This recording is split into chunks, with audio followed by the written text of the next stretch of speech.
What's up, and welcome back. I'm John Stark from ActTheMovieGuy.com, your favorite blind film critic, and today I'm taking a look at Brick. Not the Joseph Gordon-Levitt movie, but the 2025 international thriller that is on Netflix. It's a Netflix movie. It's charting in the top 10, so you might actually know what I'm talking about. Anyway, please click like, share, subscribe, hit that notification bell so we can build a wall here on the channel. I don't know what we're doing. It's a cult following thing. I'm trying to build one. I'm supposed to do that on here. Ask for likes, subs, all that kind of stuff. I am blind. That is true. And I go into things blind. Other critics say they do. They don't actually do that. All of them can see. So that's the kind of the difference. And even though I was on my couch, I didn't really go anywhere.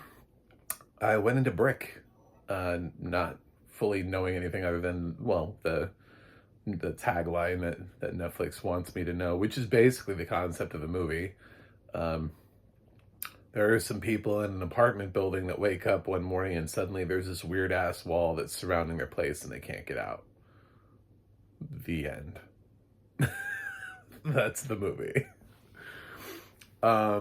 So it does show a little bit at the beginning, sort of trying to set the stage, but mostly it's a contained thriller where it takes place inside of an apartment building that I didn't quite understand the structure to, because it feels more like a hotel where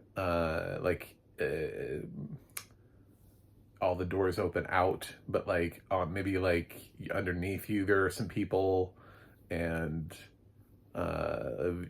through the wall next to you, but not a traditional apartment building where there's an interior and there are people across the hallway from you, or the structure to the building. I don't know, it just kind of felt like it's more like a tower-ish thing.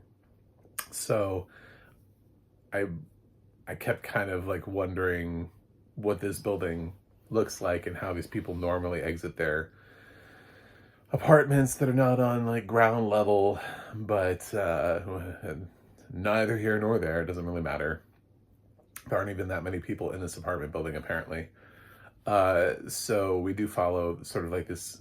We start off with this main couple, and it expands from there. They wake up and there's this tiled, sort of futuristic wall that's outside, and they don't know anything about it, and they start trying to investigate it. So of course, my favorite thing is how quickly it becomes this apocalyptic event. Oh my god, we're never gonna, they don't know anything about the wall. They don't know but they start trying to drill through it. They can't get cell phone reception. They know nothing about this wall. They can't get cell phone reception. And then they notice, I'm trying not to give a whole lot of spoilers, that the wall is magnetized. So in one of the dumbest scenes I've seen ever, because I can't understand what the purpose of it was, other than the hilarious result of what they do. So the husband, I forget his name, she's Liv, I don't know what his name is, puts something metal against the wall and it sticks. So then they proceed to put a whole bunch of metal things up against this wall that's just right outside their front door.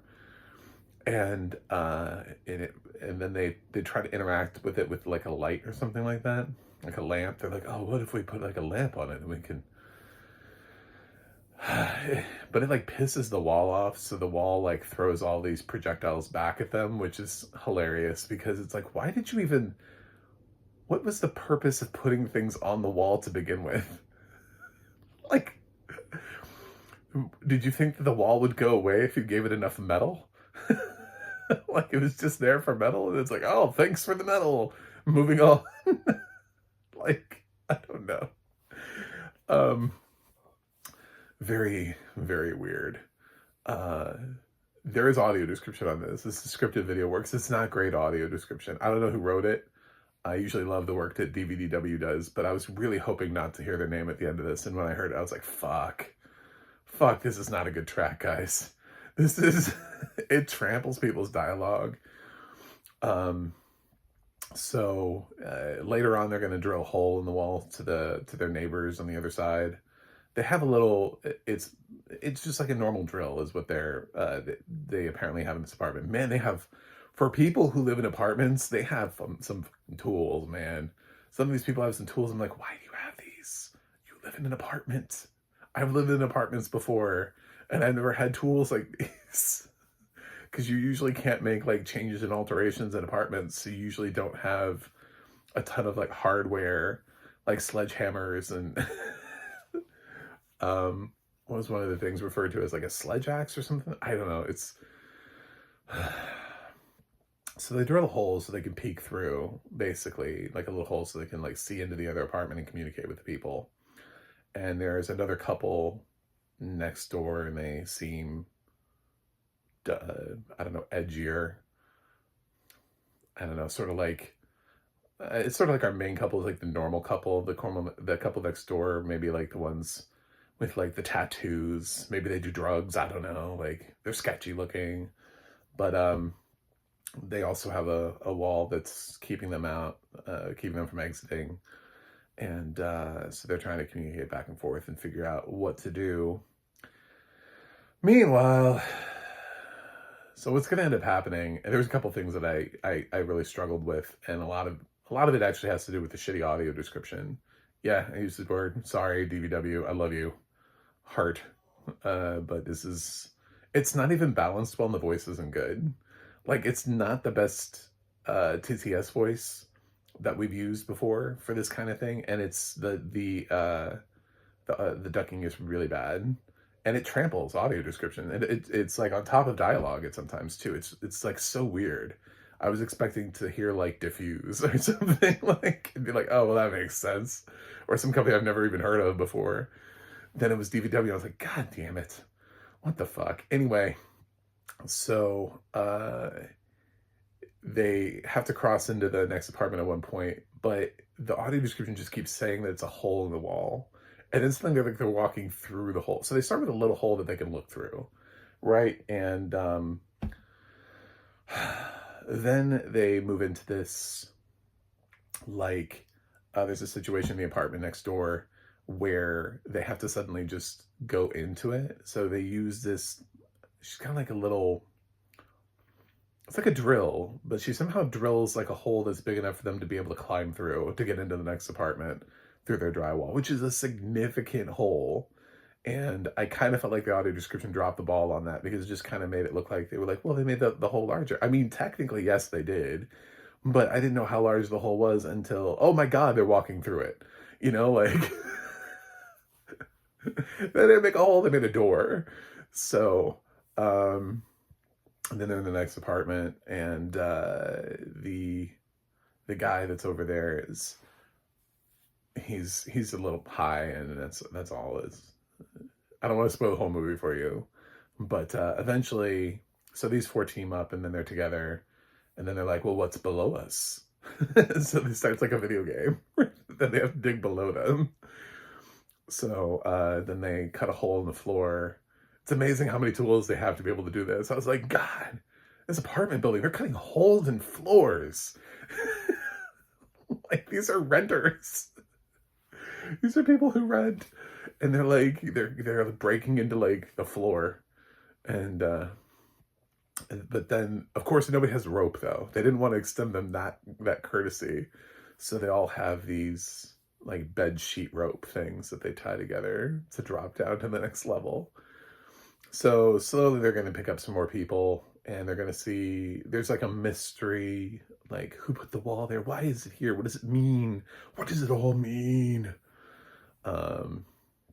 There's like this older guy, and I think it's his granddaughter, are like two of the other people in another apartment, and then there are these two guys that are in this other apartment, but we really only ever meet this Yuri guy.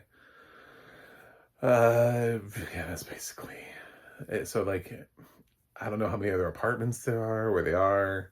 There's some people who didn't make it. There's some people who like gave up, or they find them like, and they're like, what's this story? Did they try to get out? Like they don't know what the story is.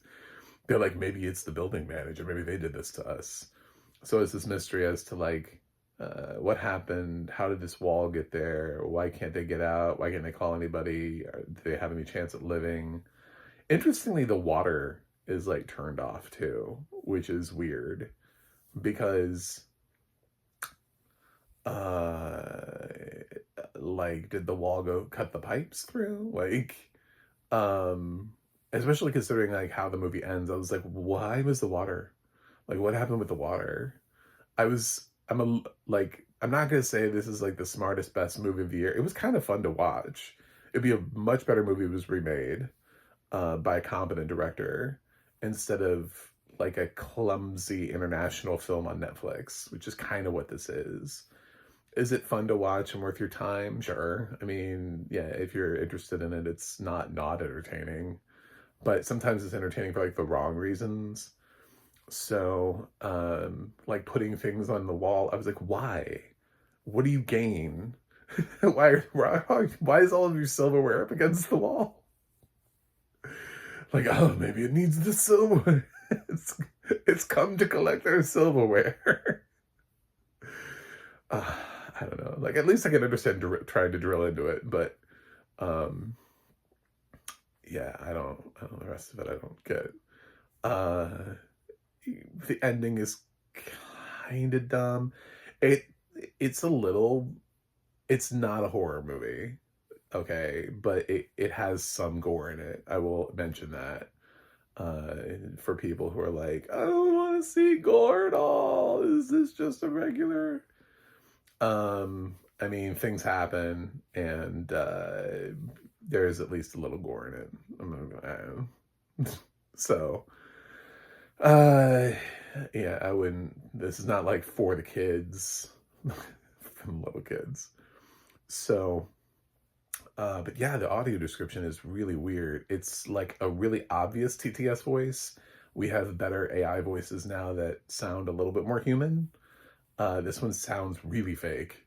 And this is a new movie too. This is the kind of TTS voices that like Amazon was using like 10 years ago.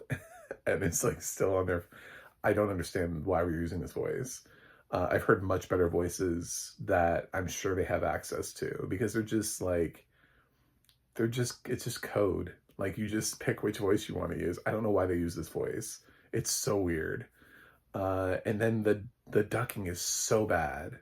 It's like sometimes it became, and the audio description like is on top of things that they're saying, and so then you lose what they're saying, and I'm like struggling to fucking hear the movie, so I have to like turn the TV up, because what audio ducking does is with text to speech audio description tracks, it, instead of being woven into the audio track of the film so that it balances, so that the film doesn't suffer all the time and we can still hear the audio description without any major uh dips in sound quality. This one has a lot of it, so every time the track talks, the film audio dips out. And when it does that, when people are talking, I'm like, what did they just say? What?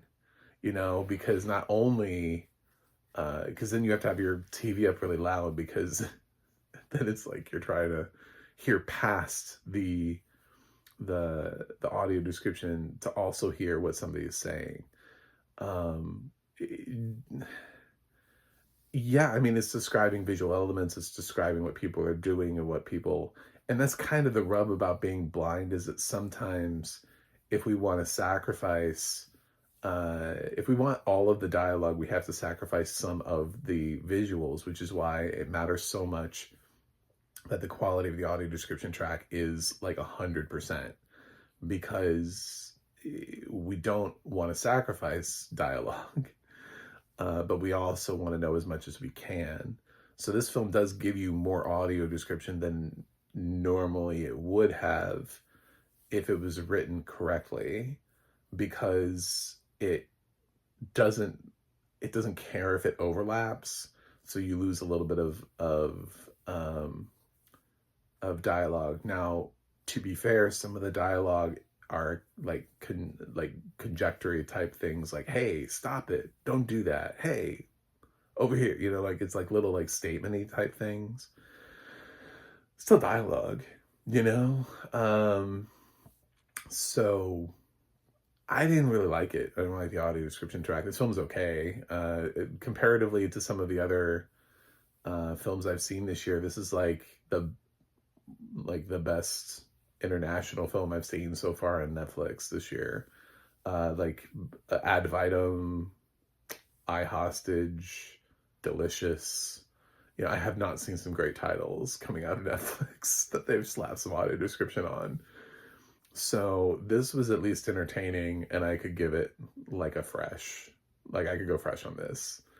I don't need to go super fresh on it. I don't need to be like, oh my God, certify this bitch right now.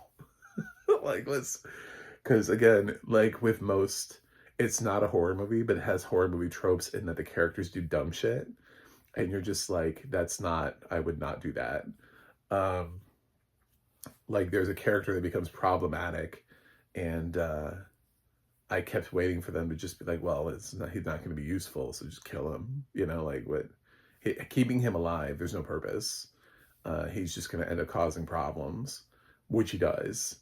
So it's just, I don't understand. I know like these are like regular ass people, and they're like, we don't want to kill. It's like, there's a fucking wall around your house. The rules have changed. Like society. There's some weird sci-fi magnetic wall around your house that prevents you from being able to call out. There's no water. Like, the rules, man. You can't be trapped inside of this walled-in weird-ass apartment building with somebody that is not conducive to the rest of keeping everybody else alive. So, yeah, just stop trying to... Anyway, Brick. Should you see it? I don't know. Do you have a Netflix subscription? Yeah, I guess if you're... The thing is, I watch shit like this because I believe in international film. I believe in audio describing international content, and so little of it gets audio described. So I have to watch these international shows from Netflix to create sort of like a metric in these movies, because if they keep describing it, then nobody watches it, then they're not going to be inclined to do more of it. And then for films that I actually want to see that they haven't described, I don't get them. So like, I don't get Roma, I don't get Bardot, I don't get El Conde, but instead I get fucking Brick, you know? I get Brick instead. I can't see Alfonso Cuarón's Roma with audio description, but I can see Brick.